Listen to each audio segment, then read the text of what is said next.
Hello, everyone, and welcome to the TeaTime Podcast. My name is Maximus. We got Michael, and we got Sandra.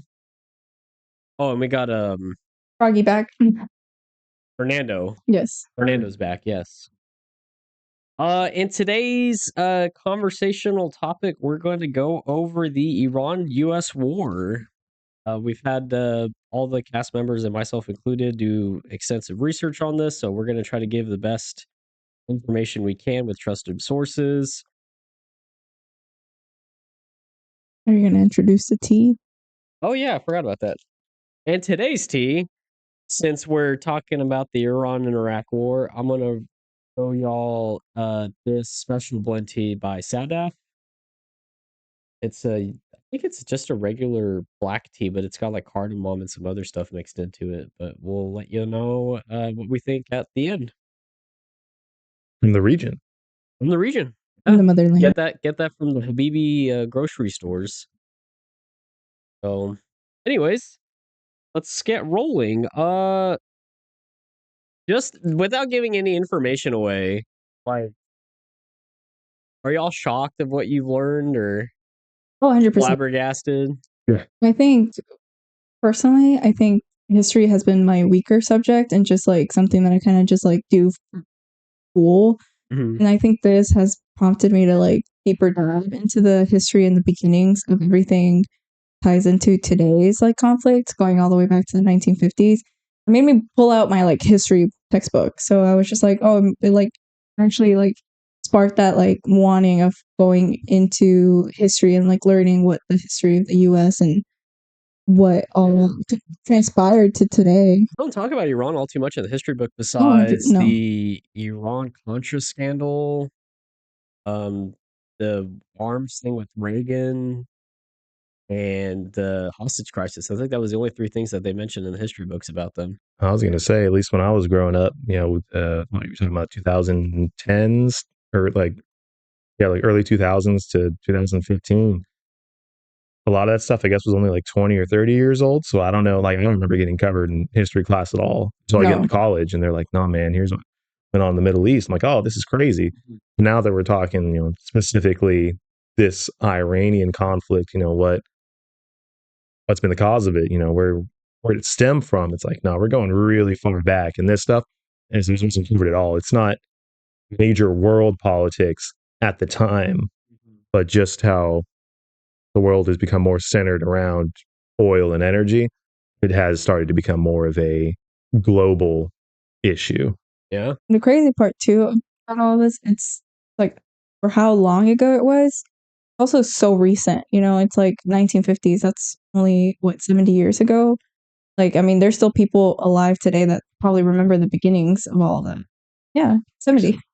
I gotta 1 plus 1. I was about to say I gotta do the math with my fingers still. The little loading sign. Yeah, I'm a science major, not a math major. Continue. Yeah, I'll get started with just some basic facts, and then we'll just kind of go around. If I missed on anything or anything interesting that you might have ran into in your research, and then just overall thoughts on what the war is going on. But so this is now what they are calling it with the Trump administration. They're calling it the Operation Epic Fury. It started in February 28th, 2026. It was a joint military campaign with the U.S. and Israel, but is truly began with proxy wars kind of throughout the Arabic regions since like around 1979 is where I got it. As of right now, stats-wise, the American service members that have been killed have been about 13, but that number I think is changing just because more and more people are either reporting these events or the people that were injured in the hospitals are, not making it. And the continued strikes, of course, is still going on. Iranian death toll so far is 1,300, mostly civilian casualties, and then Israel about 15 to 18 with a mixture of civilian casualties and military service members. But knowing the history books, those numbers are probably all wrong. And of course, if you kind of pay attention to how it's like swayed towards Israel, American side's like only about 30 deaths. I was like, no, I feel like that doesn't track. I mean, I would say that might track because a lot of these strikes that are being made, I would say even mostly by Israel, these aren't, small localized incidents. These are, they're blowing up buildings, blowing up compounds, like large establishments. And it's like, yeah, the death toll is large. Maybe not, as many like military to military. I'm saying the Israel-U.S. side, I feel like the numbers are like low for a reason. I mean, from a lot of what we've seen, a lot of them are, tucked behind that iron curtain. So it's hard to get through that. And it doesn't often. Usually these things happen. It's, you know, outside, like you were saying earlier, neighboring bases, not necessarily where a bulk of that presence is. And there's not the big potential for collateral damage as well. What I'm saying is that they're intentionally like withholding information, like there's a cover behind it. That's my take. Because I was like, yeah, no, if you're trying to maintain a level of control like Trump is during this whole event, because he keeps saying the war's over, the Iranian military is completely wiped out, and like that, we got control of the Strait of Hormuz. I'm like, yeah, he's not gonna willingly say what the actual casualty rates are until later on. I feel like it's gonna be like 5 or 10 years from now when that information is gonna get declassified and be like, oh yeah, no, we lost like X amount. But we'll go on. So according to Trump, during this whole event with Mark Rubio and several other of his staff members, they were saying that the strikes were because of the Iranian nuclear program. Some instances they mentioned the change of regime. Also, during the time the protests were going on, they were saying that, the casualty of protesters kind of were forcing them to get into this war. And then the Iranian ballistic missile capability. And this is mainly what the United States had said. Their objectives in this whole conflict is still kind of not set in stone, which is what's kind of funny about this whole situation, especially hearing from like his top like people and members in cabinet saying that there's no clear objective in this battle. Like it's just like, what are we doing? Like what are our goals? What are our checklists and stuff?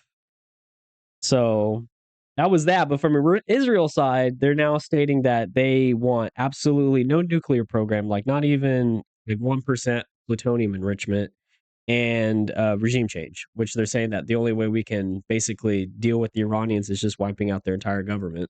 And if there's civilian casualties, it's fine too. Yeah, that's a lot of what I heard, especially the casualties part. They say, oh, well, we're not aiming for civilians, but it happens. And that's crazy. That's a war crime. I did see, I was watching a press conference with Trump earlier in the week. I remember him saying something about like once we have some sort of, and what's crazy to me, it's like how history's repeating itself with the way he stated it was, trying to think how he said it's once we have control of the Iranian government, we'll be able to kind of know that they're following what we want to follow. And so it's almost like sometimes what you've stated in the past, like when the U.S. become the police of the world. Oh yeah, I've been saying that for a long time. It almost sounds like he wants to. And I think this is where I want us to kind of segue to the history of it, because for me at least, like understanding where this all stems from, I like went back and read like what all happened back in the 1950s with the taught back with I think it was in the Eisenhower era, and everything that happened then too. Because for me, I was like, well, why is this coming up again? Because for me, reading it in like the social media and just like watching videos and stuff like that, very surface level, it just seems like to be this like oil war. But it's just no, it's like there's something so much deeper. And again, kind of just like listening to what Trump is saying on the press conferences, it's like what is actually going on in the behind the scenes and like conflict that is this Iranian and the U.S., Israel, like what is the beginnings of it? So I don't know if you guys kind of started y'all's research there, or where did you guys kind of? Yeah, no, like I'm just going over like certain just like current stuff right now, just so we understand the conflict, and then we'll kind of go from like beginning. But yeah, no, it's just where was my? Oh yeah, so on the first day, the Ayatollah was killed, Ali Khamenei. He was their Ayatollah slash like dictator for about 37 years, 1989. But for the people that don't know what the role of the Ayatollah is. I don't know if y'all do. So how it's a theocratic like government, how it's set up. So you have Ayatollah, which is like the supreme leader, and then right below him is the president. So they do still do elections, but like you can argue, and I probably would say too, it's probably, fake elections. Like it's basically whoever the Ayatollah wants them to go into power basically gets it. In like a indirect way of doing it. But speculation. I couldn't say one or the other, but just knowing the country. Yeah, no, so essentially the Ayatollah is like the head of the country. He makes most of the decisions and stuff like that, while the president's more like an administrator role. Like like think of like the vice president, like he kind of just does some things here and there. He maybe has some power, but at the end of the day, like it's still, the supreme leaders at the very top. So like the president's doing something that he doesn't agree with, he can instantly change it without like needing to do any type of voting or anything like that. So that's how the government is. Currently. All right, well, yeah, currently, let's see here. So I got mainly that on or more information about kind of what the situation is with the Iranian enrichment program. So I don't know if y'all went into what the nuclear program was set for. We talked about it a little bit yesterday. So this is what I thought that was very interesting. So Iran for about 20 years now has been like dealing with uranium and enrichment programs and stuff like that. And so for people that don't understand, in like nature, uranium is not like 99% of it. This one isotope called U-238, which is like a stable form of it, and it's like a metal essentially. Um, what you need to for nuclear weapons is to change its molecular structure through like centrifuging and heat and whatnot, and it goes into U-235 which they call enrichment. To enrich and depending the on material. what percentage of enrichment or you have, it's either called low grade, mid grade, or high grade enrichment uranium. So that's just like some background knowledge for there. But so usually, typically, they say that for civilian use, power reactors, medical use, and stuff like that, you want your enrichment levels to be about 3 to 5%. So Iran's case is interesting. It's actually at 60% enrichment. So, kind of why the US and the United Nations and everybody that's involved in there, I forgot the name of that company. Okay, so there is a joint nuclear, like basically group of people called the JCPOA, and they basically are monitoring countries that have nuclear weapons. And so, like, they put like rules on them saying, like, oh, you can't do this, you can't do that. So, it kind of maintains that neutrality between countries. It was like, we're all gonna have this much and you can't have any more than that, or it's a weird arbitrary limits that they put on each other, but I'm sure they have some type of rules governed by each country of what they want to do with that. So where was I? So we got the 60%. So yeah, so for them to get to a certain percentage of enrichment, you want to have about 90% for weapons. Weapons grade, you need to be at 90% enrichment, and then you can start creating nuclear weapons. And then start shaping the warheads and stuff like that. So with the situation with Iran, and this is what one of the let's say, okay, yeah, she was part of the U.S. Intelligence Committee. Her name was Tulsi Gabbard. She was the one that was kind of doing the investigation over Iran's like nuclear weapon program, and she said that technically they do have a high percentage of enrichment uranium, but one, they haven't reached that 90% threshold for them to be a threat. But then also, think of it like a three-step process of how uranium is enriched. So the first step is mining it. Second part of it is transferring that uranium hexafluoride into the enrichment grade of it, which then you'd have to make back into a metal. It goes into a gas back to a metal. So they never did that second part. And they've only kept it at that first part of uranium. Now, what the reason is, some say it's a threat of force, but they're like, they have the availability if they wanted to, but they never done it and anything like that.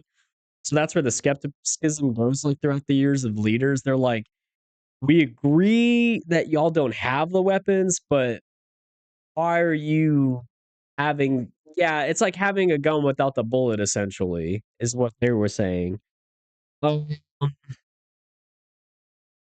so for people that don't know, And another thing I found interesting was during the Obama administration, they actually had a deal Yes. that they agreed with Iran. Back in 2015 or 16? Okay, Yeah, 15. 2015, the limitations were made.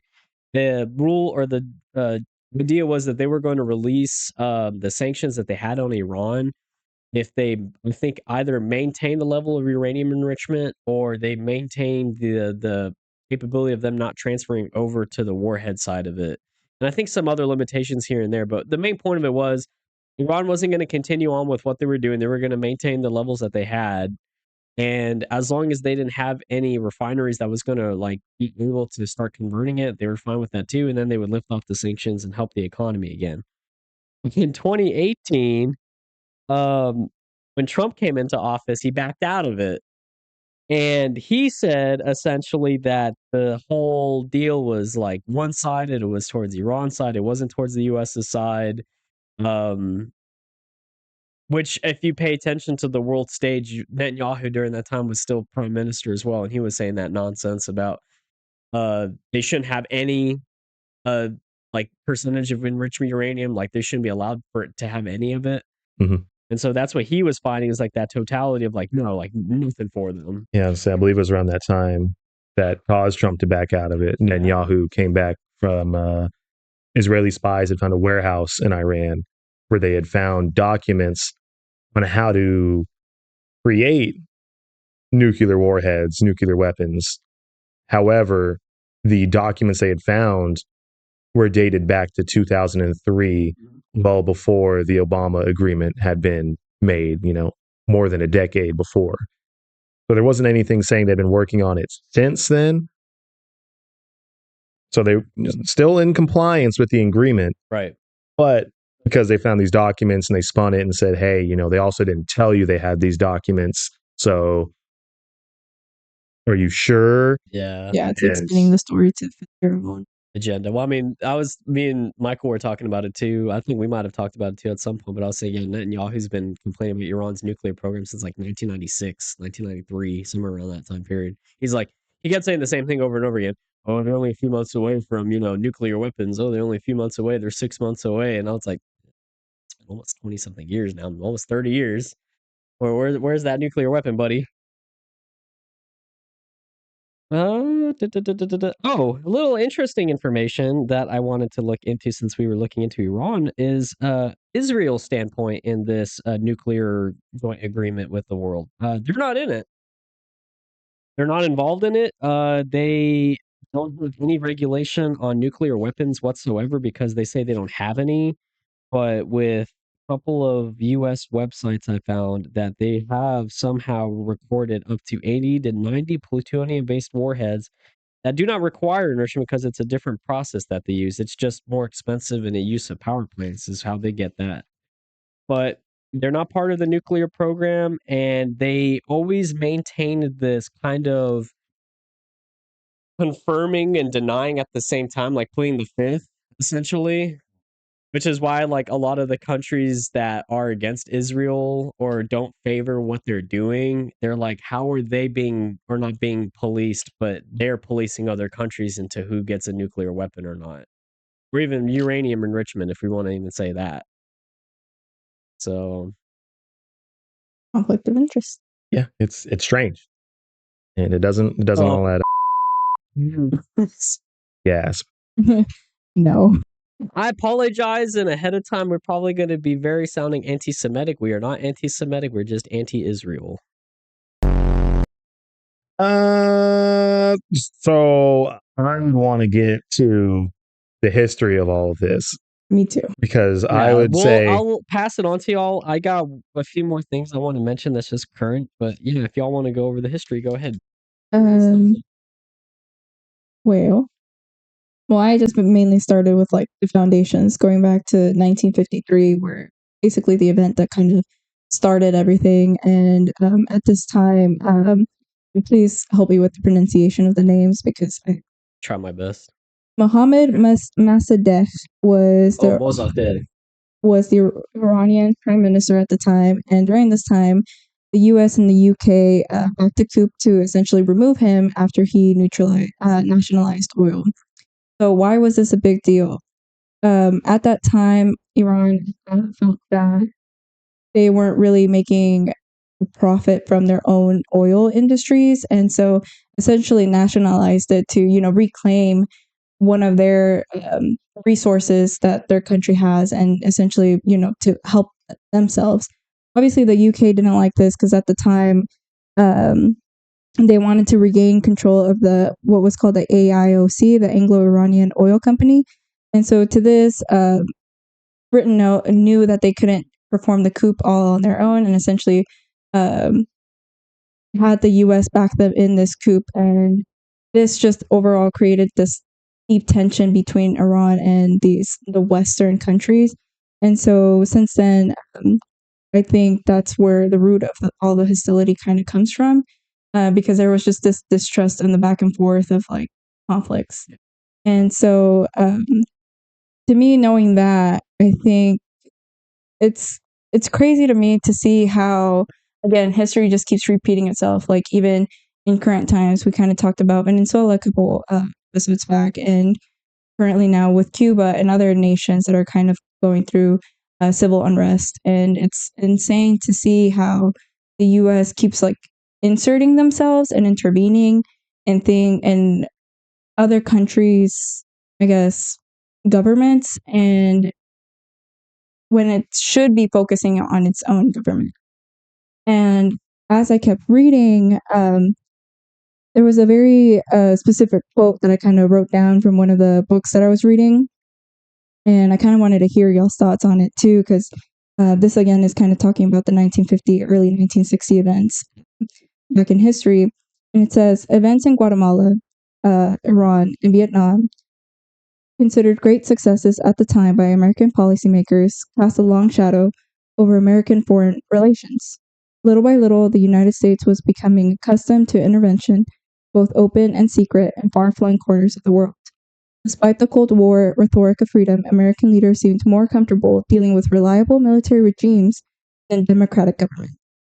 So to me, even during the Cold War, and the objectives that they were essentially pushing forward, they were trying to remove, they thought were leaders that seemed to be communist or unfriendly to U.S. interests. So the U.S. kept intervening and saying, oh, we're removing this in the greater favor of the world. But it's like, why? Like, why do we have to continue intervening in politics that, well, like, I guess policing the world? Yeah, no. So that's something that has been going on for a long time, where because countries like the United States, China, and Russia, they do have their own interests and they do want to maintain their power because they are some of the largest and strongest countries in the world. They avoid open conflict because whenever they do get into conflict, it does usually spiral into a world war or a large war with many casualties. The Cold War, they tried to avoid that. So they were almost fighting proxy wars where Vietnam, Korea, China would assist North Korea, America would assist South Korea because they would meet our interests better. And the same thing as North Korea would assist China's push what they want better. And so we end up in these conflicts where we're using a country's civil war to try and put someone in charge who's going to meet our interests. Yeah. Vietnam, Korea, most recently the Middle East. Is it Vietnam? It's crazy. And looking into this, I see a lot of parallels between what we do, United States, Russia, and China, to these smaller countries as to what happens in the Middle East between Israel and Iran, where they are some of the larger powers and they do fight almost not head to head for a long time now, but using proxies, which recently has been some of these terrorist groups. It's just interesting how that happens. They're try to avoid open conflict, but will push it through someone else. Right. I feel like it's about resources and also control of like certain nations. So if they do go to war, like they have better strategical points. I mean, we were talking That too, about that yeah. because currently, right now, with what's going on with Iran, So the United States' forces has more centralized to the region, and so they backed out their some of their battleships and stuff from the east or in the Pacific, but then also up north. And so I think Russia is pushing more into Ukraine as we speak, and then also now China's blockaded Taiwan. And the thing about Taiwan is, if Taiwan gets, if their trade gets stopped, or if they get like captured by the Chinese, the chips that are there that are being made said that it's going to cripple our economy even more. Um, so yeah, no, like even like Trump's top advisors were saying that the longer we stay, or the longer the United States, I hate saying we, I'm part of this. Um, as long as I was like, Patriot.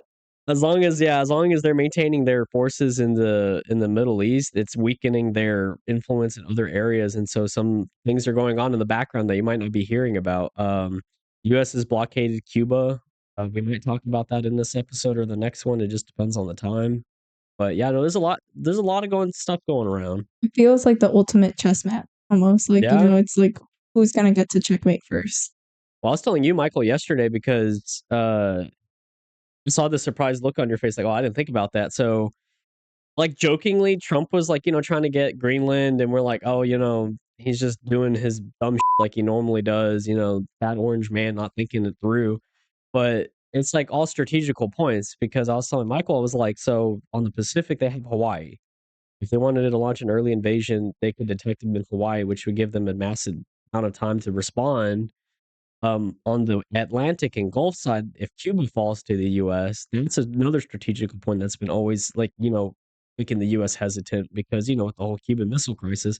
But then Greenland also was another route that they needed to capture. So I feel like, now, it's a conspiracy theory, mind you, but if this whole thing was gearing up to become World War III, I feel like U.S. and China and Russia are starting to make sure their territories are more in check. So if it does go into it, they'd be like, they have the home field advantage again. Have enough time to respond. Yeah. I was looking at Japan too, probably just licking their lips. It's like, oh man. Oh no, no. Oh yes, when they installed, when they ended up getting a more pro-West ruler, the Shah Muhammad Reza Levy. Pahlavi. I think that was as far as I went through that. After that, I kind of jumped into the early nuclear program that was Atoms for Peace. For Atoms for Peace, I'm assuming is what I meant to type out. From March 1957. So I don't know if. Oh yeah, you're pretty much got the whole gist of it. Yeah, so it was Mossadegh was like their first trying to be Democratic leader, and they're saying that he fell out of power, fell out of favor because he was trying to nationalize the oil, which was gonna essentially wreck the economy for the rest of the countries that were paying for oil, because they were like, it's for the people, it's not for us. So then, if you want to believe the stories that they said that the U.S. CIA got involved, deposed him, and then brought Pahlavi into power. I agree with a lot of the stuff that he did during his time of rule. The only thing is he wasn't 100% good for the country because of his secret police, the SAVAK, and a lot of the other things. Like, if he had any opposition, they would basically get imprisoned and disappear. But another thing was, so the pros to it was, he was westernizing the area. A lot of the infrastructure was being updated. Modern vehicles were starting to be introduced again. The military was getting a major update than it had, because it was still Cold War era level vehicles and stuff that they had. Weaponry was basically non-existent. Education was a big thing too that he was passing for. He wanted everyone in the country to be able to at least read and write, because a lot of the low income areas, like the farmers, didn't know how to read or write. And so he was making programs for them to all become educated and stuff, because he's like, we have workers, yes, but I want more intelligent people. So instead of being retainers to outside of the foreign countries to the Iran for improving their infrastructure, he wanted his people to be part of it too. Mm-hmm. Yeah, like that makes sense. To bring the wealth to your people. You have this oil, you have this economy that's growing, and you want to invest it back into your country that you're here to serve. But that, in turn wasn't favorable some of the other Western. Yeah, I mean, after Pahlavi, towards the getting close to the end of his regime, he started to kind of pull back on the Western allies that he had, because there was an interview, I think I showed you at some point, where he was talking to one of the BBC news anchors, and he was changing the oil prices to go up. And during the interview, the interviewer was just like, this is going to destroy the other world's economies. And he's like, I don't care. He's like, this is my people's oil. And, I'm tired of selling it for dirt cheap to y'all. And you like bleeding the country dry. It's like, it's time for our people to start progressing.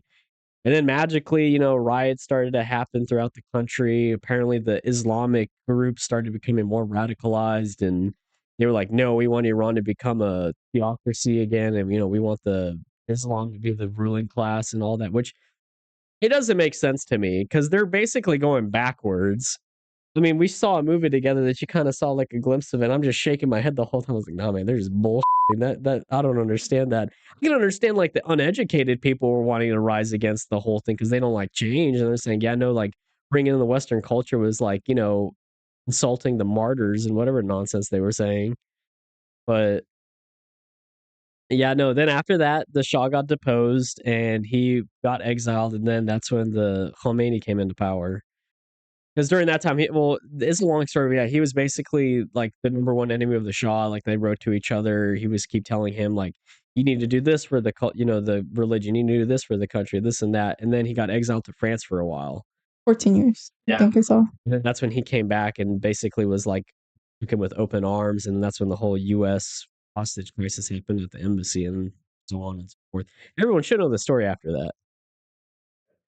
Yeah. So What do you have? I want to go back further in time. Go back further in time. As I was researching all of this, Is it 3,000 years ago when they were promised the land? Not that far back.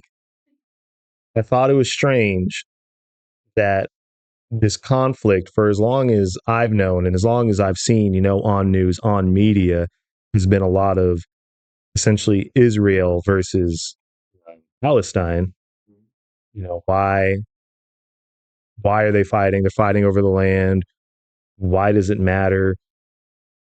This is just a stream of violence that just doesn't end. What's the point? Where did this start? Why are we doing it? Because at this point, from what I've seen, just news the last 10 years, it's like both these countries need to stop. This just doesn't make sense. You're just assaulting each other over and over for land. It's not that deep. What's the point? So it is deep. They were promised to it 3,000 years ago. So not 3,000 years ago, but the 1880s. So about 150 years ago.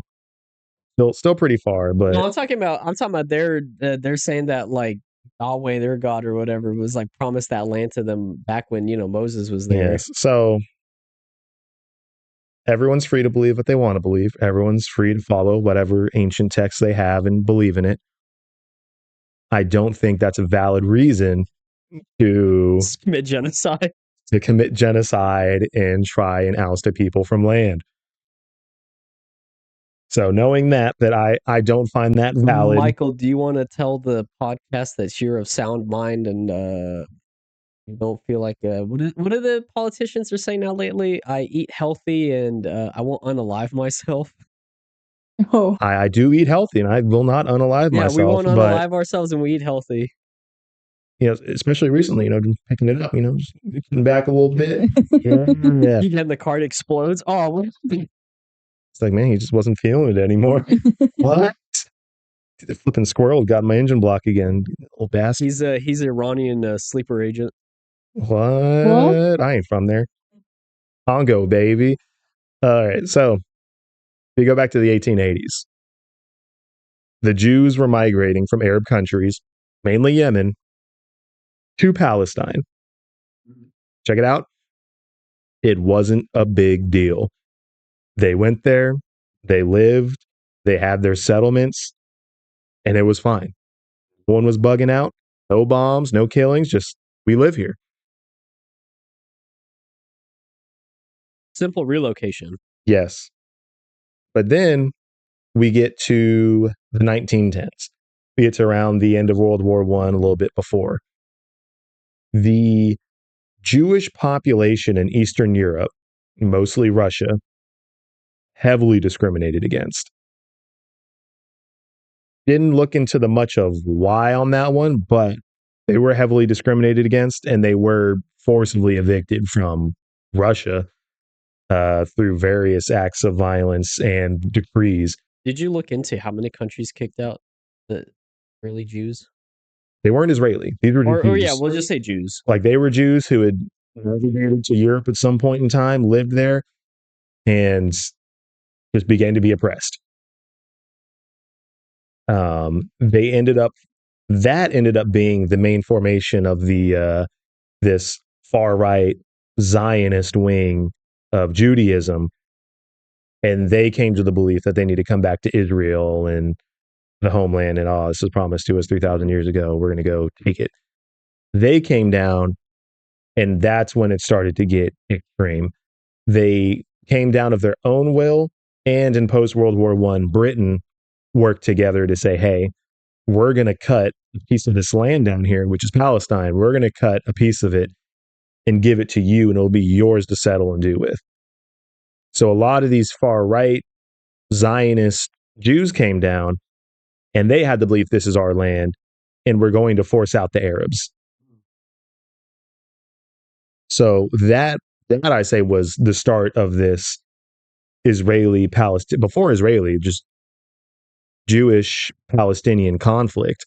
I think I saw online that over the course of history, the Jewish people have been kicked out of over like 90 countries or 190 or something like that. It's like an outrageous number. It's like each time they've like settled in a certain point in time in land, they get kicked out of the country. And I'm like, I wonder why. It's rough.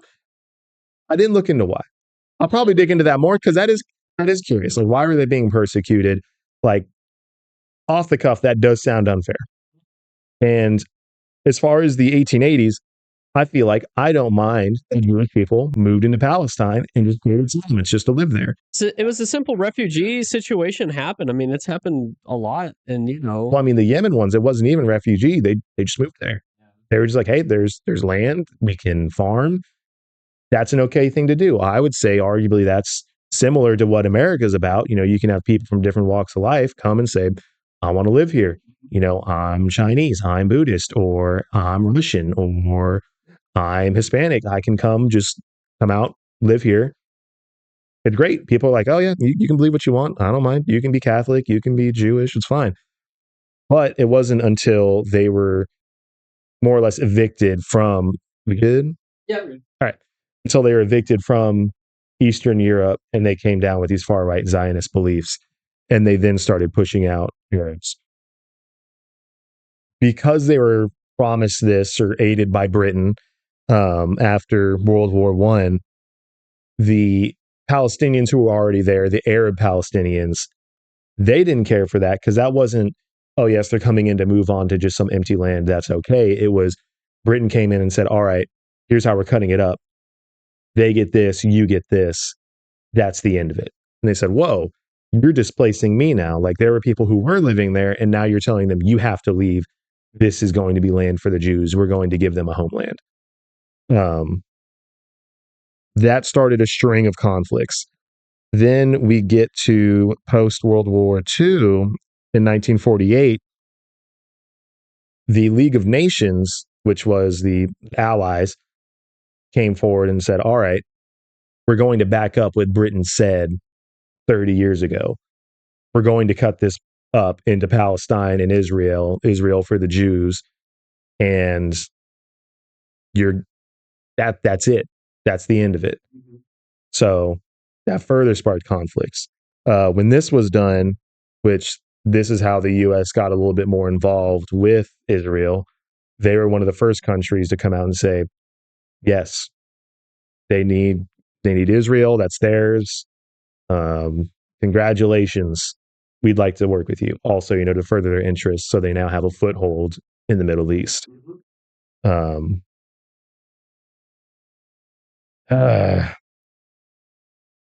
And I guess running back a few more years, 1939, before the League of Nations established this, Britain created the White Paper of 1939, where they said, all right, we've been here fighting with the Israelis against the Palestinians and Arabs to try and push them out of Israel. We're done. This is a lot. This is crazy. We're pulling out. So they completely pulled out of Israel. And then years later, the League of Nations recognized them. And then U.S. essentially took their place in supporting Israel in the Middle East. And then now we have the 100 years of war, of proxy wars, terrorist organizations, Israel being funded by the United States to protect themselves, even though with their far-right Zionist agenda, they've been clear about we need to push out the Arabs. We need to take, because they've been insistent upon each of these agreements they've been signing to say, yes, we'll take this part of Palestine that's actually Israel. They've been signing these agreements, but with the hopes that they're going to further extend Israel into more of Palestine. Mm-hmm. I mean, that's why they keep bombing Gaza. It's like they're basically clearing it out. And yes, they've essentially pushed what is now labeled as Israel and Palestine, used to be entirely Palestine, and just it was Arabs, Jews, and they lived there. It was just life. But then once Britain came in and Eastern European right Zionist Jews came in, they said, we're going to force people out of their land. You no longer live here. This is for the Jews. This isn't for you. And the Jews said, yes, this is our land. We don't want the Arabs here. If you're not Jewish, get on. And now we're at the point where a lot of these Palestinians have been essentially corralled into the Gaza Strip, where they've, as you've seen in the news, over the last 10 years, consistent bombings. And you have these terrorist groups, Hamas, but these are the individuals who were forced out of their country by Israelis who said, you can't live here. So, these people have been living there for generations, and now you've been pushed out because Britain and the Jews said so. And now it's Britain and the U.S. said so. Granted, over the years, the U.S. has been kind of iffy on Israel doing things like, hey, don't. But they do it anyway. And because they're the foothold, the U.S. hasn't really come down on them. And so this behavior continues, and they're funded and they have this iron curtain. So there's not really productive retaliation made. Iron Dome. Iron curtain is the communism. The communism. Too much iron. Comes up with these names. Iron Dome. So it's just this weird situation. And now, over the course of the last 100 years, the Palestinians have been forced into the Gaza Strip, where they're still continually assaulted. And the Palestinians who have scattered, they have resentment. They have dissent on what happened. And that's essentially what's creating these terrorist groups.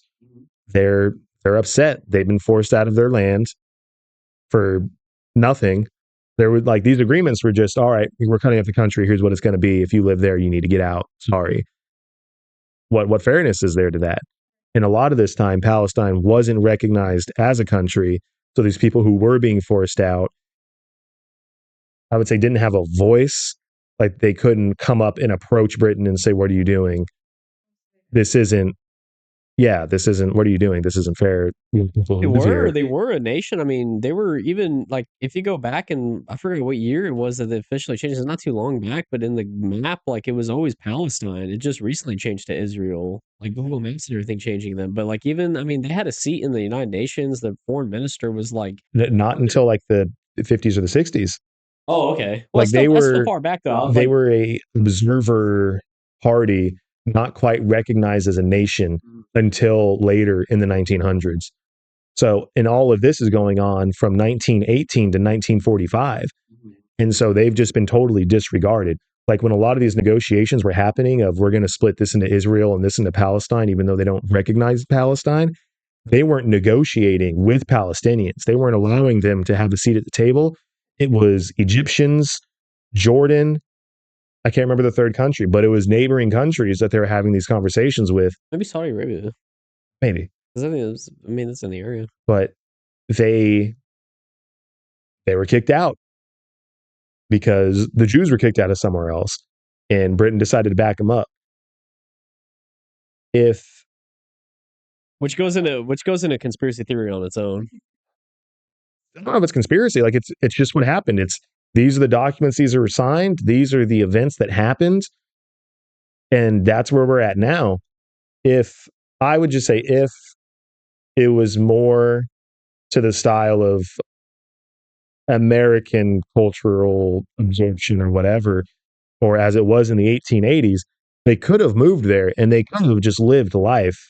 And, eventually as you expand and it's like, oh, yes, our communities are growing larger and larger and larger, you would eventually naturally create the Jewish state without the violence. Yeah, but they wanted that. They wanted that land for themselves and no one else to share it with. I would say, yeah, because they had been radicalized Zionist right wing because of all of the events that occurred in Eastern Europe. And they came down there with that mindset of, I don't have anywhere to be. I'm going to reference our scripture and say, no, this is ours. We're going to take it. It belongs to us. That mindset is what brought about a lot of this, as well as the backing of Britain. So I think if they had gone down there by themselves without the backing of at the time, global superpower, they wouldn't have been able to do it. It wouldn't have happened. Yeah. Well, I mean, so talking about like other things, we talked about how a lot of people that don't understand all too much of what it is or never heard of it before, APAC. Because I've heard that term like tossed left and right, and I'm like, well, what is that? And I was like, yeah, no, I didn't. After doing some research, I was like, it's like just an American Israel joint like group of people, which is basically just rich people, and all they do is they fund people of like government, like U.S. government. They lobby. Yeah, they lobby towards their like campaigns. Pay like hundreds of millions of dollars to each people. I think for Trump's campaign for this presidency was past 100 million, if I remember right. Wait, to Israel? Dude, so American lobbyists, Yeah, APAC lobbyists, spending money on Trump's campaign, funding his campaign trail and whatnot, so that he would have an interest in their interests, which is pro-Israel stuff. Pro-Israel, Israeli dominance. I would say the erasure of Palestine as a country and the expansion of Israel. Which I think is why a lot of the world leaders, not just in the U.S., but everywhere else, is involved in this because of some type of under-table money deal. Because I'm like, it makes no sense to me how U.S. politicians are so gung-ho towards Israel this, Israel that. Like, I know I send you all the videos from time to time, but it's like Ted Cruz is like going around Texas and is like, we need to support Israel, Israel first, then Texas, and some other bullshit. And everyone's like, well, why are you so interested in Israel? It's like, oh yeah, if you speak against Israel anything, you're anti-Semitic and all this. Like, it's just crazy how like their heads is so far up the for Israel. There's either money or alternative motives pushing that agenda. It should be illegal.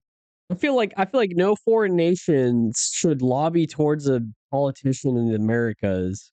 Well, it's not a foreign nation. It's Americans who have those beliefs, whether they are Zionists or they have some Israeli background. I'm talking about just in general, like other countries, because they even say China's involvement in the U.S. politics, Russia's involvement in U.S. politics when it comes to funds and stuff like that. Like, I'm like, if you're like background check wise, it's like, okay, in US's like national security and all those things, like how can you willingly say that this person is no threat to this country or it's like its core beliefs when they're getting paid by another country to go higher up in rank in politics?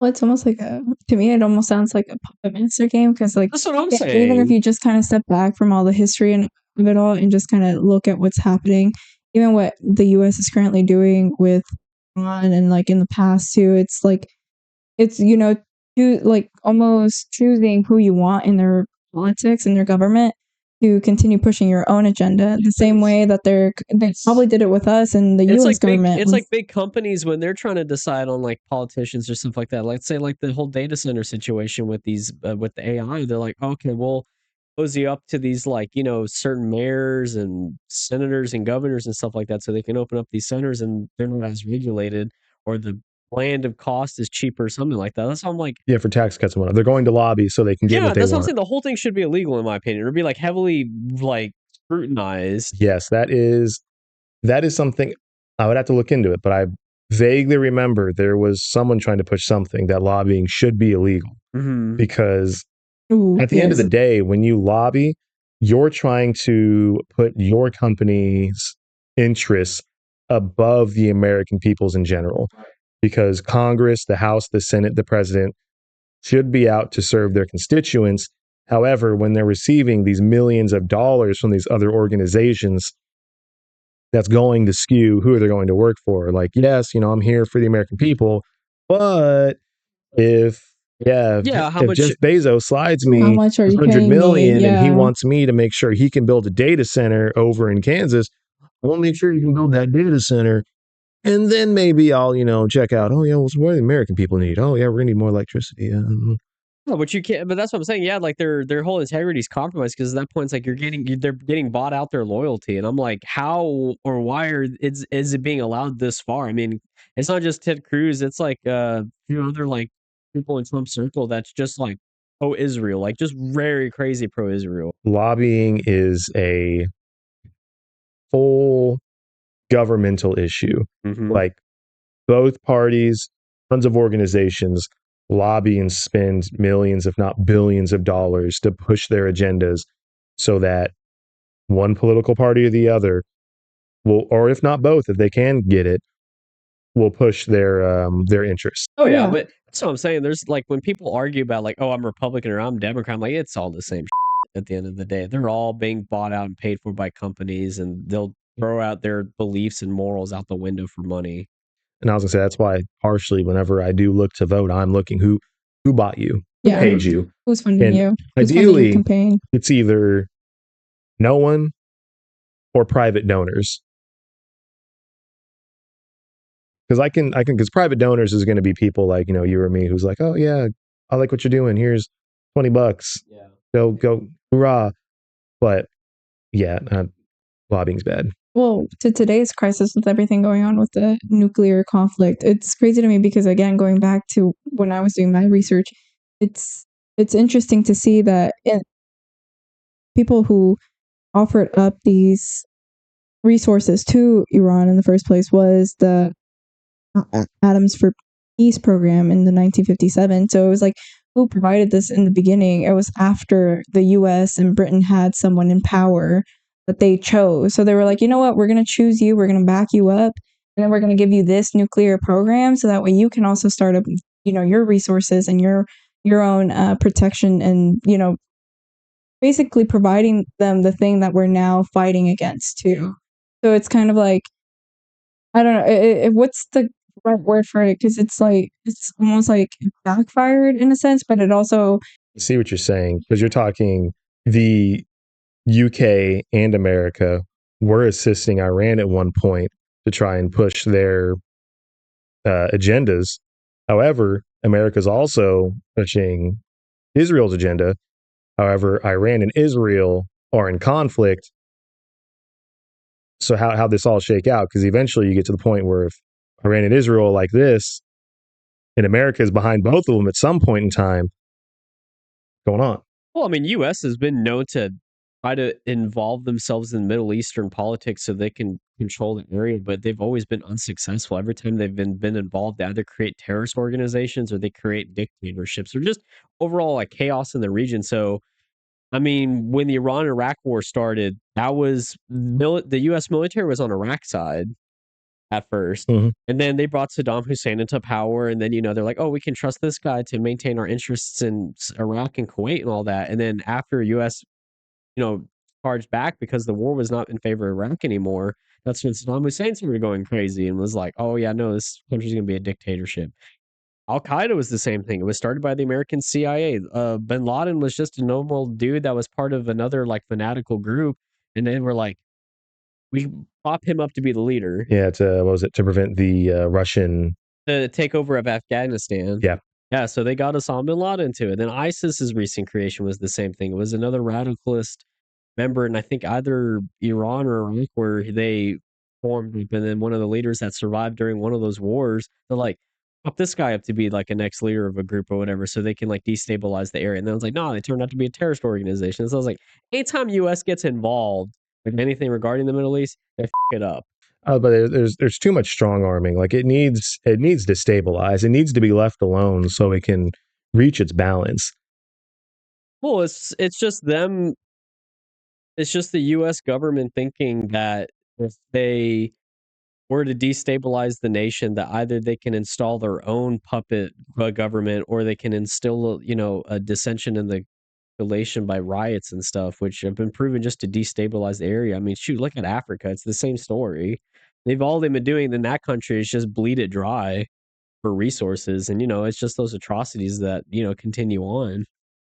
To me, I don't know if y'all looked into numbers too, because I wrote this down kind of once I started looking into U.S. involvement with Israel. Number wise, when I was kind of reading this on the Foreign Relations website, over the history, the U.S. has given Israel over $300 billion Yeah. since its funding. So this obviously most of the aid is military, not necessarily like a cash handout, but still it has been. This makes like Israel one of the biggest recipients of U.S. foreign aid. So it's like 300 billion. Yep. The U.S. is funding the war. They're funding all. If the U.S. wasn't funding Israel, they likely would have fallen because of what they've done in Palestine the last 100 years. Most of the Arab community is not pleased with it because they've displaced Palestinians and they've left and they've, spoken of these atrocities, and you have these terrorist organizations that are coming and trying to destroy Israel because those are the people who've been displaced and disgruntled. Yeah. Oh yeah, no, so I'm glad you bring it up. So I know I sent it to you on them and probably didn't have a chance to watch it, but did y'all see that Shawn Ryan podcast with Joe Kent? No, I did not. That was Okay. long. I was watching some other ones, but it's 2 hours. I'll drop the link onto the today, because if you really are interested in what's going on, Joe Kent was the recent counterterrorism director that just recently quit. I think it was last week that he put his final resignation in and everything like that. But he went on to the Shawn Ryan show, which I don't really agree with Shawn Ryan with a lot of things that he says, but he's starting to be one of those people that was like, oh, I was pro-Trump, and I'm like, I'm anti-Trump now because of what's going on. But Joe Kent brought to light a lot of interesting information about the war, because he was in one of the inner fold, but he was saying that the disagreements that he had with Trump and the organization was that there wasn't any clear objectives, like I brought up. He's like, before we've always had clear objectives. We're trying to destabilize the government. We're trying to do this. We're trying to do that. But in this situation, there is nothing. 1 minute it's, we're stopping Iran from weapons of mass destruction, which we all know that doesn't exist. And then they were like, oh, because of the regime change. But they stepped back from that one because they were like, if we do, it's another boots on the ground Iraq situation, which they don't want to be drawn into another decade war with another country, because they've proven that, that didn't really work out too well with Iraq. But he specifically said in his resignation letter that this whole conflict was started from Israel threatening Iran and threatening the U.S., saying that we're going to attack them with or without you. But knowing that if they do attack, that Iran is going to retaliate and attack American and Israel bases. Now, of course, the Iranian prime minister says that that's not true or anything like that. We were never going to attack U.S. We all know this is just Israel that's doing this. Some other things that Joe Kent was saying that was very interesting was that during this whole time, his military advisors are telling Trump that this is not a good idea. They've proven that Operation Midnight Hammer back in, I think it was last year around this time, if I remember correctly. It was like February, something like that, where they bombed the military facilities and they supposedly like knocked out the entire Iranian nuclear threat. And then all of a sudden now it's like, oh, it's back in that short period of time, even though they said they wiped it out, the whole facilities. No, he was totally against the whole thing, saying that, yeah, this is basically Israel's war. And during the podcast, he was telling Shawn Ryan, he was like, I think the only way we can get ourselves out of this now, and this window is closing very slowly, because he's like, the longer this war gets drung out, like, it's going to get harder for the U.S. to pull back out of it. But he was saying, Yeah, Israel is being completely funded by the U.S., which Michael has stated. The Iron Dome, their ballistic missile system, that they have, the like anti-ballistic missile system that's completely installed around the country and stuff, is being funded by the U.S. They do not own any of it. Yeah, they don't own any of that. It's all completely funded by the U.S. If they were to threaten Israel and say that we're starting to pull your capabilities of attacking away and making them go into the defense, because that's what's going to lead up to if the U.S. starts to pull away their interests out of that region, or they start to put pressure on Israel, because they're like, every time we're on the talking tables to Iran, Israel then makes another threat or attack towards Iran, and it completely throws off everything again. Just recently, they attacked one of the southernmost facilities that was like the biggest natural gas facility in Iran.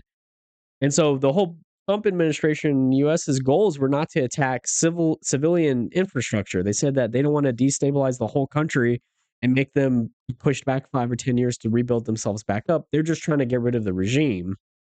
So every time Israel does that, it keeps ramping up this conflict more and more. And so America is just kind of sitting here, not controlling their ally, letting them basically make all these attacks, and they just have to pay the price for it at the end of the day. Yeah, it's far too hawkish. Israel's far too hawkish. They're overextending themselves, and the U.S. is supporting them, which allows them to do it. So they're not overextended because we're funding them. It's tricky. They've sown so much dissent that even if they pull back, how long will it take of no conflict before it stabilizes? Because I feel like a lot of these terrorist organizations, if the U.S. stops funding or even lowers funding just so they can't be offensive, I feel like these terrorist organizations will still be making their attempts. So Joe Kent said this because it was mentioned as well. So during the first ceasefire after Midnight Hammer was done, and Iran and Israel and them agreed to the ceasefire, because obviously Iran is in control of a lot of these proxy terrorist groups. Yeah, they've funded them as well. They funded them. So during that time, Joe Kent said that it dropped like 70% in attacks. Like there was nothing going on. Like there was no so Iran was basically being very held back during these conflicts, like when they got bombed in the nuclear facilities and such. Their retaliation was attacking they were attacking like unoccupied areas that they were giving warning to Israel and the U.S. bases about. Like they were showing force, but they weren't intentionally targeting people. So during that time period of the ceasefire, a lot of the conflicts in that area was dropped down to a significant low. Maybe some radical groups here and there that don't really follow the original organization, they were still being active, but not enough to incite another conflict. And even Joe Ken was saying that, like, if we maintained that ceasefire, it would have been fine. It wasn't damage done on both sides to where we are now. But with the energy crisis that's going on with the Strait of Hormuz closure, they said the gas prices won't go back to what we know now until like another 5 or 10 years, depending on how long this conflict gets continued on. Yeah, it'll constantly damage the global exchange of oil, which energy. Yeah, the petrodollar was another thing that we were talking about. So that kind of gets involved with how does the U.S. not get involved, or how do we pull out of this conflict at this point? What's a victory? What's a win? Because Trump's probably not going to pull out if it's going to appear as a loss, or if they call it a loss. Well, he's already calling it a win. Like he'll call it a win no matter what. But if the general population is like, "No, man, we know you didn't win," then he's going to feel the kind of way. So I feel like he feels he needs to view it as a win, and society as a whole needs to be like, "Yeah, man, America came out for the better for that. We did it." Which I don't know if it's going to happen. Oh no, well, there's another thing we talked about. I feel like because Friday was Trump's ultimatum he gave to Iran about starting to reach a conclusion to this war and a ceasefire and everything. Iran, didn't respond to them. They said that none of these talks are taking place at all. Like, I don't know what he's talking about. And so Iran's foreign minister said that this is all a ploy on Trump's camp, saying that they can manipulate the oil market for a short time because of that. Because anytime Trump says anything regarding Iran and talking about peace talks and everything, oil prices drop. Not a lot, but enough to where it's, it went from like I think $80 or $100 and dropped down like $10 or $20. But as of yesterday, I think I saw there is a small U.S. force that has been deployed in the region. They sent up to 3,000 Marines. So we're all waiting to see what comes of it, if they're going to make an amphibious attack. But they said that the two areas of interest that they were interested in were in Karg Island or somewhere in the Strait of Hormuz where they can control a key point. But Joe Kent was saying in the Shawn Ryan podcast that this is a terrible idea because if they were to go on a Karg Island, essentially, it's not back in the early 2000s where you can control a territory and, you can maintain it. Now it's, with Iran, they've shown that they can use their ballistic missiles and drones. So all they're going to do is put themselves in a vulnerable state and just get bombed. And, the geography in Iran, it's not straightforward. It's, the Zagros Mountains pretty much encapsulate the whole nation. So to try to get a situated base or something like that or maintain a good supply line, it's not going to be very in their favor. It's basically, I mean, they're not used to that type of warfare or that terrain. Similar to Vietnam. Yeah, similar to Vietnam. They showed that they couldn't handle the dense jungle, and this one's going to be the hot mountainous desert. It's not vehicles can't go through it. If Iran were to bomb just the several roads that are leading in and out of the country, it can be easily held. I mean, that's one of the things is that geography is very advantageous to defend. And a big one to fight against because also for the people who don't know at home, can you explain a little bit more of like the importance of the Strait of Hormuz? Like, oh, yep. So that the strait is where it's like the Red Sea, oh no, it's not the Red Sea. Persian Gulf. Yeah, it's the Persian Gulf, but essentially that's where like the oil, like the crude oil, is being transported, and it basically gets distributed to the rest of the world. 20% of all the about 20% of the world's oil is like through that strait, and it's like basically like the Panama Canal on that side of the world. But yeah, no, there's a strategical point which is called the Strait of Hormuz where Iran controls, and I think it's only about 60 kilometers or something like that between land, so it's a very narrow area. But they've been controlling that strait because they allow which cargo can pass through with the oil.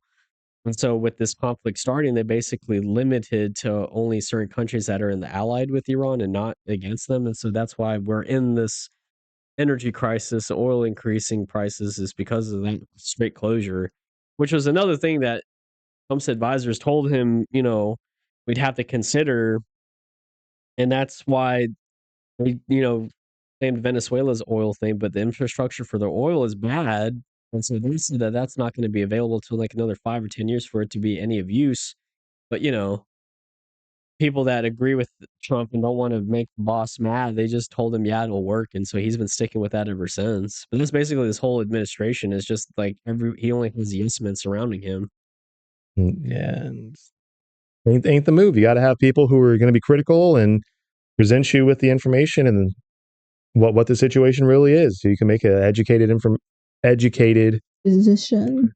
Yeah. That just shows the sign of a great leader. He listens to the people that he appoints in his cabinet and his advisors. He's not infallible. He's going to make mistakes. So the point of it is, you listen to your advisors in the areas that you've entrusted to, you take their word for it and not listen to nonsense. Because even Joe Kent said that during this whole conflict, Trump's not listening to his military advisors at all when it comes to any of these attacks or the strategy in Iran right now. He's listening to like Ted Cruz and like 2 or 3 other people, like even the TV personality that's a strong Republican. Joe Kent was saying that I don't understand why this person's so involved. Lindsey Graham was another one too that he mentioned quite a lot, saying that their pro-lobbyist Israel ties is showing, and it's like it's not to the America's interest at all.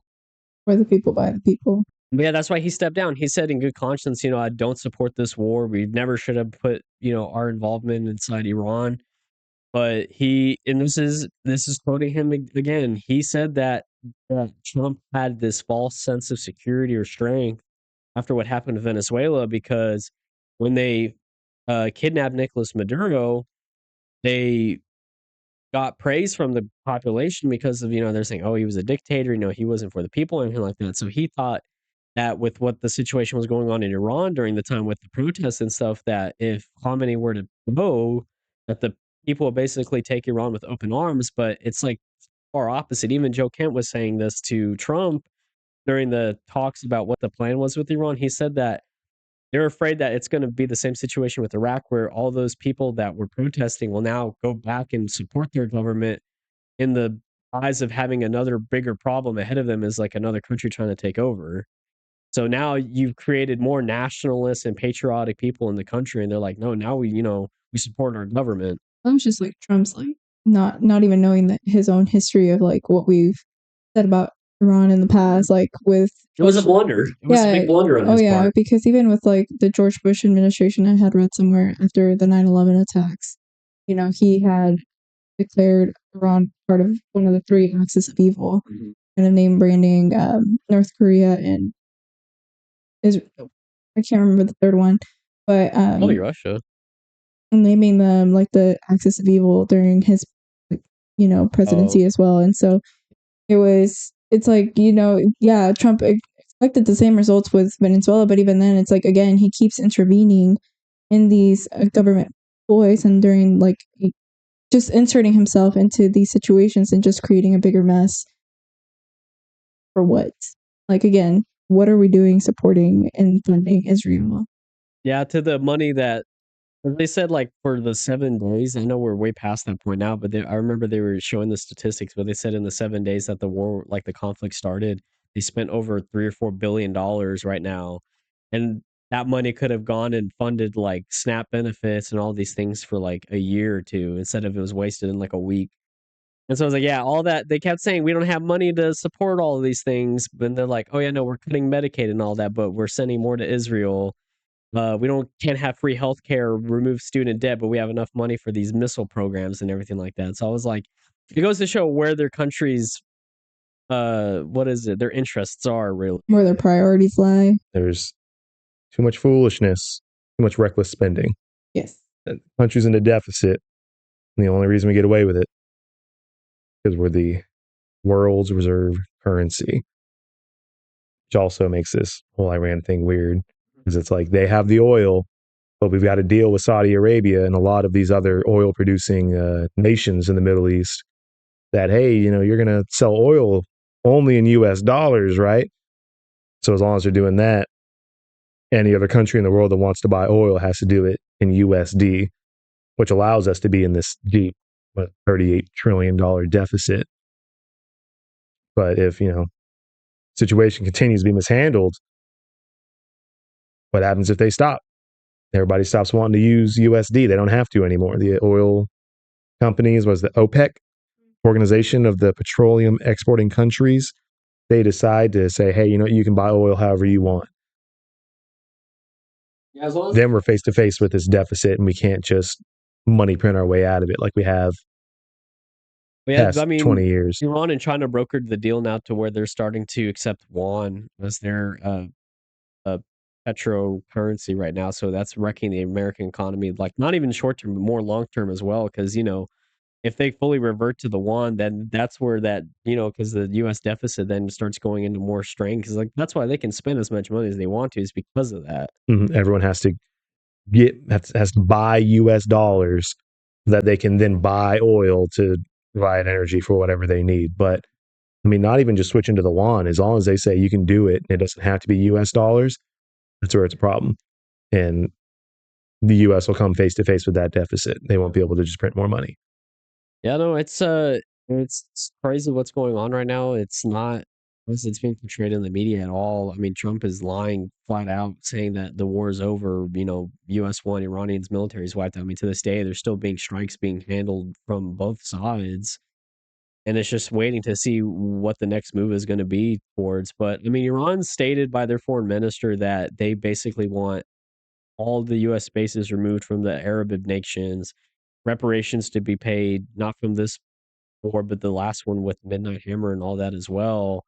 And then the complete disarmament of Israel, which I'm saying, like, it's crazy demands, but at the same time, I was like, yeah, no, it's fully justified, because how many times do you broker a peace with or ceasefire with these group and then get attacked again?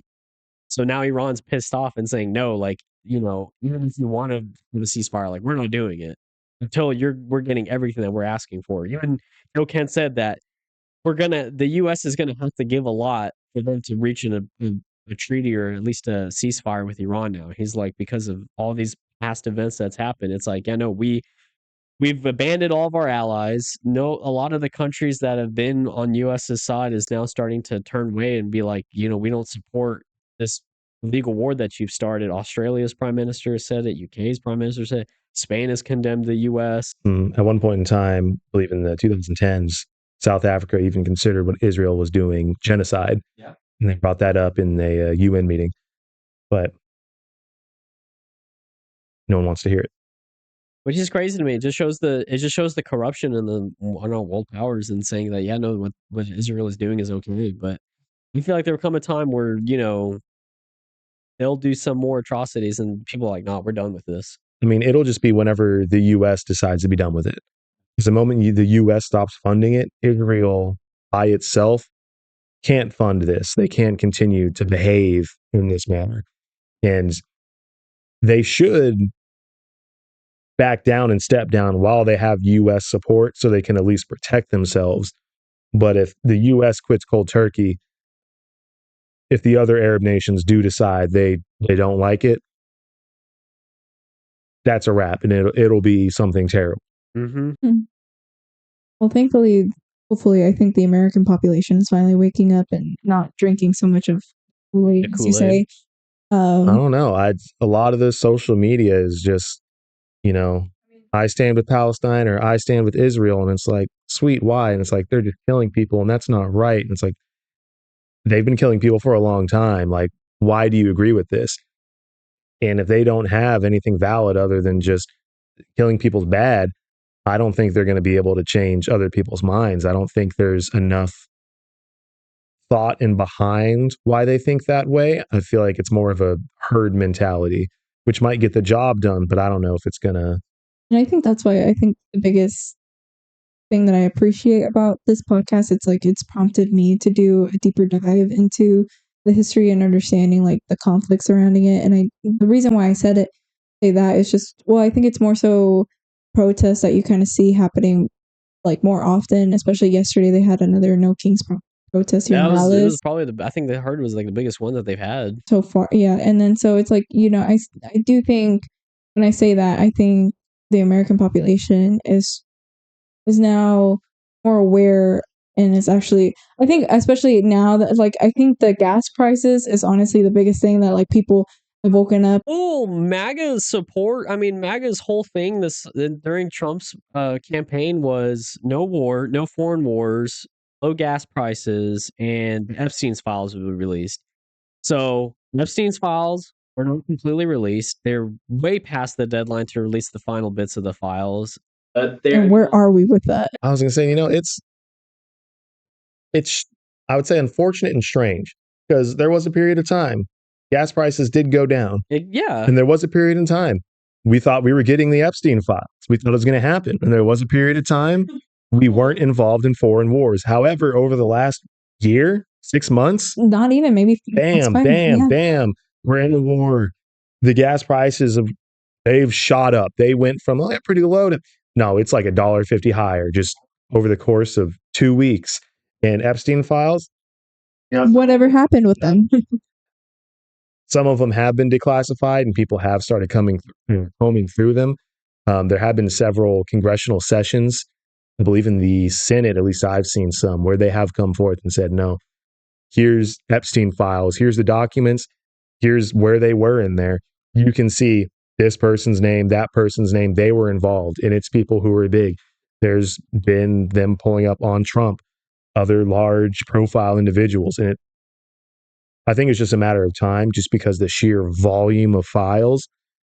But the fact that there are some senators coming out and saying, yes, we've combed through them and here's what we found, and we're here to present it in front of the rest of the Senate and the American people.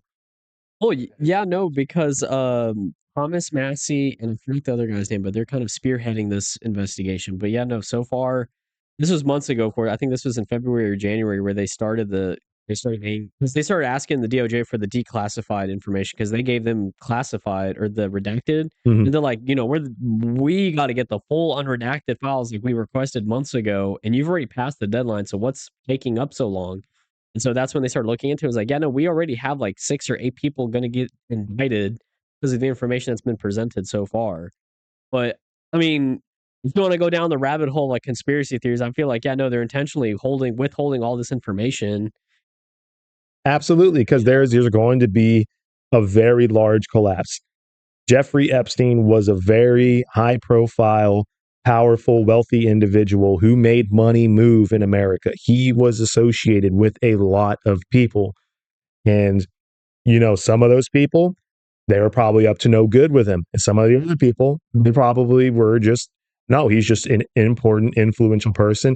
You have to associate with him just because of how powerful he is. And the sheer volume of files, they do need to review them. They do need to come forth and those indictments be made so that whoever is in here.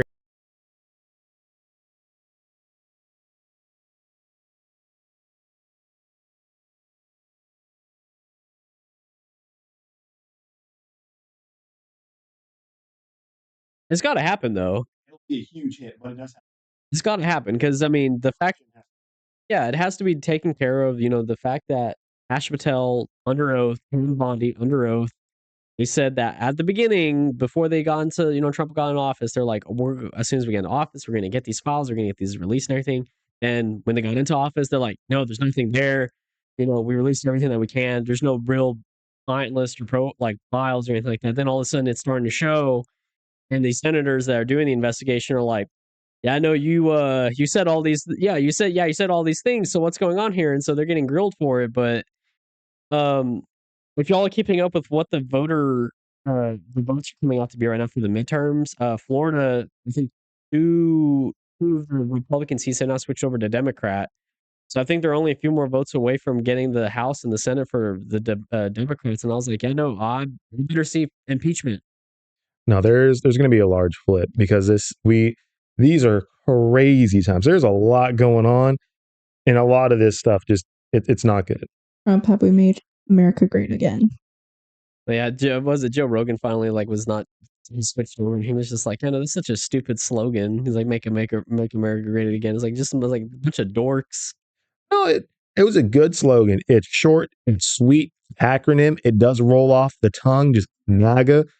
Like, I'm not going to rip it and be like, nah, man, they're just goofy. It's like, no, when he was saying when you hear MAGA, you think of uneducated retards now. Well, now you do. But just as a movement itself, I would say influential. It pulled a lot of people in. It got a lot of people into it.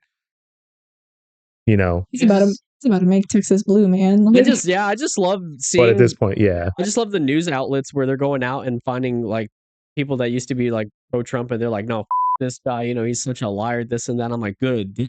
That gives me a little hope knowing that there's some people that are like, no, they're not going to die on that hill. They're going to be like, no, I made a mistake.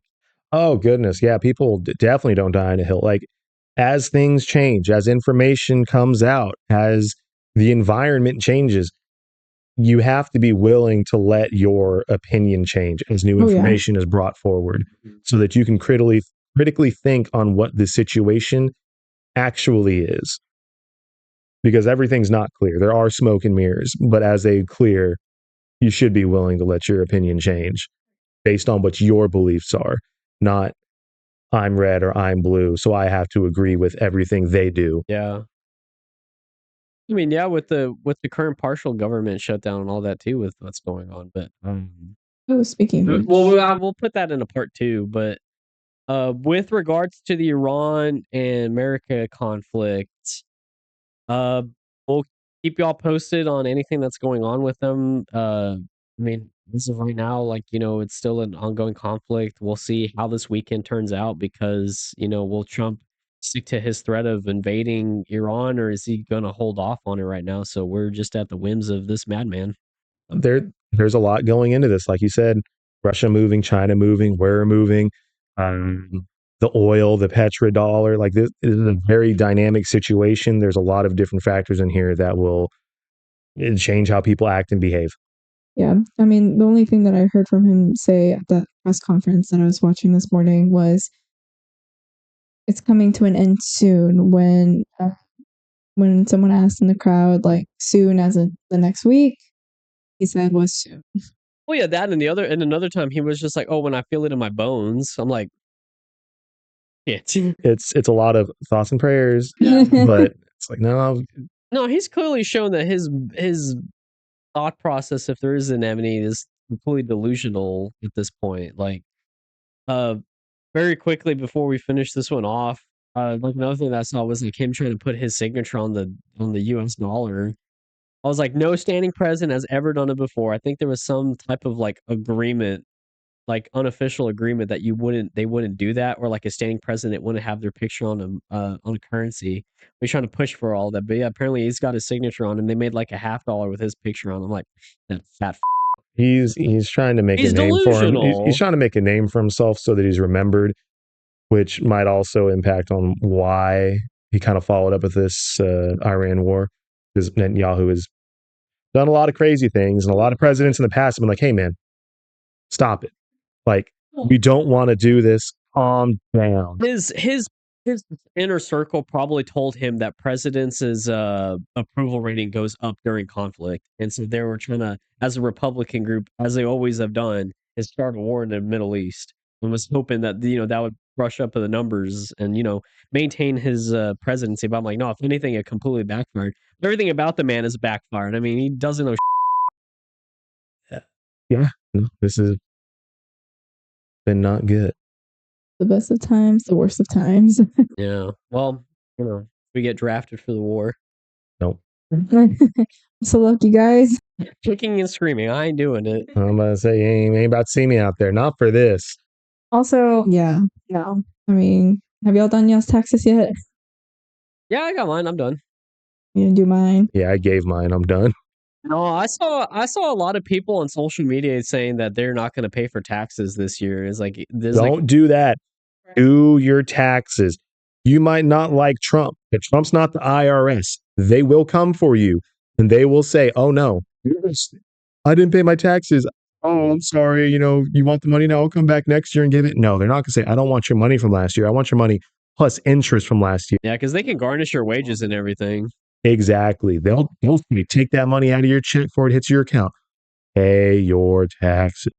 But I mean, there will I know we'd like joke around about this and like we'd be like, "Oh yeah, no, what's your breaking point for all this?" But I was like, yeah, no, there will come a time where I'm like, no, it's either if Trump doesn't get impeached or he starts this bull about having a third term, I'm like, nah, this man got to go. The third term would be diabolical. I would hope people who believe themselves to be Republicans would say, no, this is not acceptable. Because you know what? You might be like, oh, yeah, Trump, he's so influential and charismatic. He should get a third term. Obama was also charismatic. He was also influential. He brokered the deal with Iran and eased the tensions. He did not get a third term. He should not get a third term. He's done. That's the double standard that really twists too, is that like if Obama did any of this, he would have never gotten this far. Because they lost their minds about him wearing a tan suit in Easter. They were like, oh, this is un-American and unpresidential and this and that. I'm like, get the over yourselves. I was like, if that's the worst thing Obama did was wearing a tan suit, then yeah, no, it's just people find the things they nitpick about, of course. Obama's wearing a tan suit. Trump's playing golf. And it's like, okay, let's focus on actual policies. What are they doing in the office? Y'all heard about how he was trying to get rid of mail-in ballots, saying that they're hard to keep track of and they're easily like voter fraud or whatever. Yeah, but I'm like, dude, who's mailing in ballots? Oh no, they a large number of people do. So special circumstances wise, they say like service members or people that are not in the area or something like that. So that's what it's reserved for. But also, it's the same time. It's like there's a lot of people too where they're not able to go to their voting areas, and so they prefer to do mail-in ballots. But the bullshit thing that Trump always does is rules apply to everybody else, but not him. That motherfucker did a mail-in ballot to Florida.